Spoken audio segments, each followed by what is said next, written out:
Yes, please. How is the show? Show is nice. Munchankala. Muri mutya balaba TV. Awo wenyini sigenda kulisaayo kuyita mabega. Njagala osokonyonyola omulabi waffe. Album chechi. Music album. Album ebeera collection ya nnyimba ezitegekeddwa olw'omulamwa gw'erinnya erya album eyo.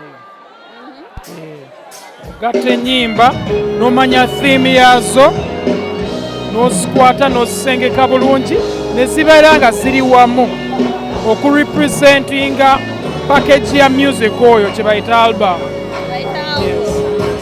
Lwaki ennaku zino muli batono abakola album? Koza abasinga tebabisobola. Kiki batasobola nga bayimba? Bisobola, tebalina magezi gabisobola, tebabigezangako, bamanyi kuyimba kayimba kamu ne bakapuushi. Oza tokubye nnyo. Mazima ate nkubye eki? Mazima. Njawulo ki eri mu album ez'edda bajofre ze baafulumyanga ba Message ne album ze mufulumye ennaku zino? Ezaabwe zaali ntono mukko. Nyimba zaali ntono. Nyimba ga 8 eba EP. Ebeera extended play. EP ebanga mini album. Ebeera nyimba 7-6 around awo. Teba album. Yeah. So be baali bakola tezaali na album. Bali balowooza bakola album. Esi tebali bakola. Nga bazitundanga nga batugamba batunda album. Batundanga kigambo.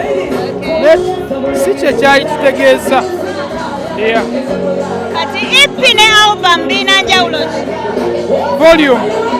Enyimba ziba nnyingi ku album. Ebeera n'ennyimba 5 oba 4 oba 6 oba 7. Yeah. So ziba ntono.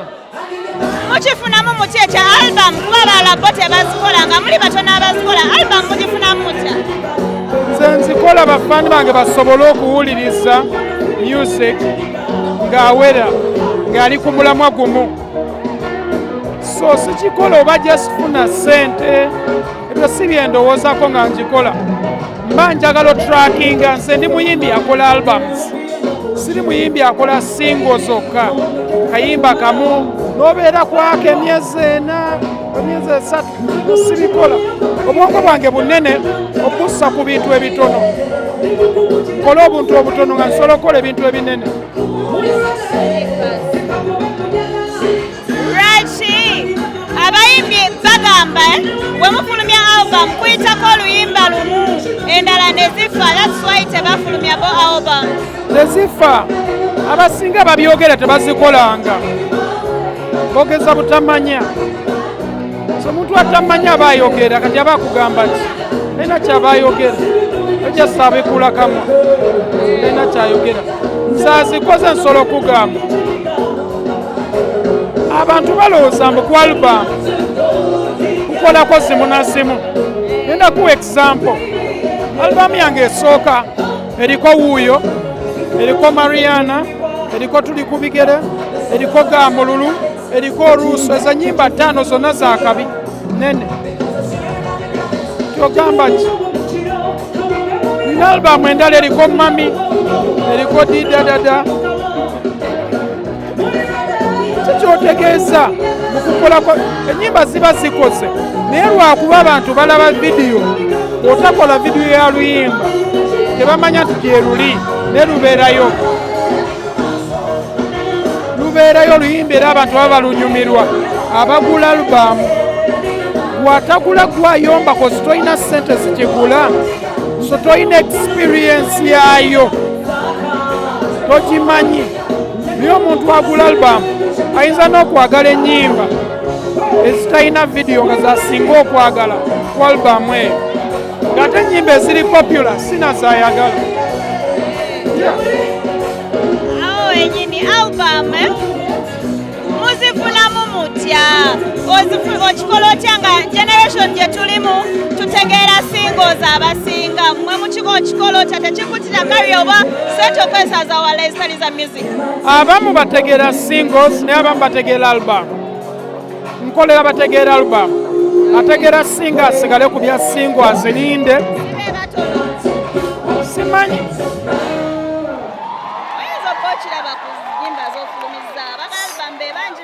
simanyi simanyi abayimbi abasinga bata singles sabantu kye batunuulira naye nze nga bagonza nkola byombi ate byombi mifunamu abantu ba streaming album ne bagigula nenfunamu akasente kange akatono nsobola okwerabirira nenyirira so kati ye atazikola yamanyi naye nze nina ennyimba ezimmala abafaani bange okustreaming ezo ennyimba nze nange mbeeko kyenfunamu awo wenyini nga tuvuddeko ku album suubire tukyexhausti nze kyekyo oba okyalina kye tukyalina okwongerako ku album okutegeeza abalabi nshutinga video buli video gye nshutinga lwe luyimba lwempushi yasomba nzitukwatako mpola kati olaba ne ku album yange yasooka mu 2018 najja nenfulumya video ya Tulo ne video y'Oluuso abantu nga balowooza luyimba lupya naye nga luli ku album gye nakola mu 2014 nenfulumya mu 2016 so enyimba ezo zisobola okufuuka ezaakabi oba ennene mu time omanyi oluyimba lwa Chris Brown bayita Under the Influence lwali luyimba lunene omwaka oguwedde lwayimba gabarabadaze nananana lwaliyimba lunene last year okimanyi tuli ku album ye ya 2019 album ya 2019 bagita Indigo oluyimba lwakola mu 2023 basobola okukola time yonna yazaagadde niyo oluyimba lulusalawo si gwe asalawo gwe nga gwe niyo oluyimba lusobola osalawo ne lwekolera ekkubo oggyeyo ekigambibwa nti twakikolako ne Muzeeyi Mayinja n'agamba oluyimba olubi olulungi teruyina time lusobola n'okuvayo in 10 years time lusobola ovayo time yonna gye lwagadde naye kiba tekikufiiriza like sente yinkamu okuyingiza ogumikiriza buli kikulu nnyo ebintu by'okupapa ebyo oyagala ebintu bikole mu time yo ojja kuluma omutwe oyagale n'okwetuga koza ebintu ebisinga byo bisalawo byagala okukolera kati bw'obiteekako nnyo pressure weeremesa nga tuvuddeko awo era still gwe omuntu yemu amabegako awo wavayo n'okola post eya is it vulgar music atakola makulu ayitiridde mu industry wasinzira ku luyimba nyimba nyingi muziwulira bazizanya siina nazigga saagala zigga sawa ye mutwawulirako nti mugenda kola remix y'enkudi sikirowoozanga nawo lupazo kyali wange nnyo nekiyimba kye sikyagala kyantama nkiwulira buli wamu kiwunya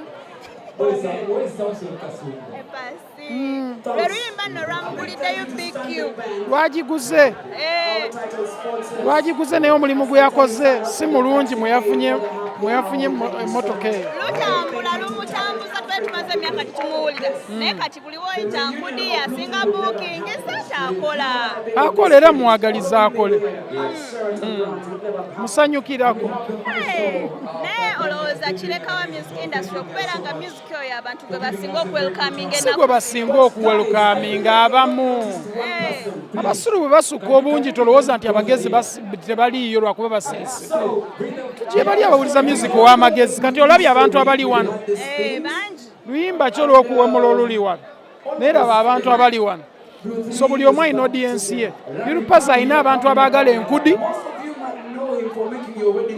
ne Lydia ne balina abantu abaagala abantu baabwe yes olowooza tekibakolera okubeera nti yali yagwa naye ekyo kimuwaddeko naawe lekaleka gundi ng'agudde dde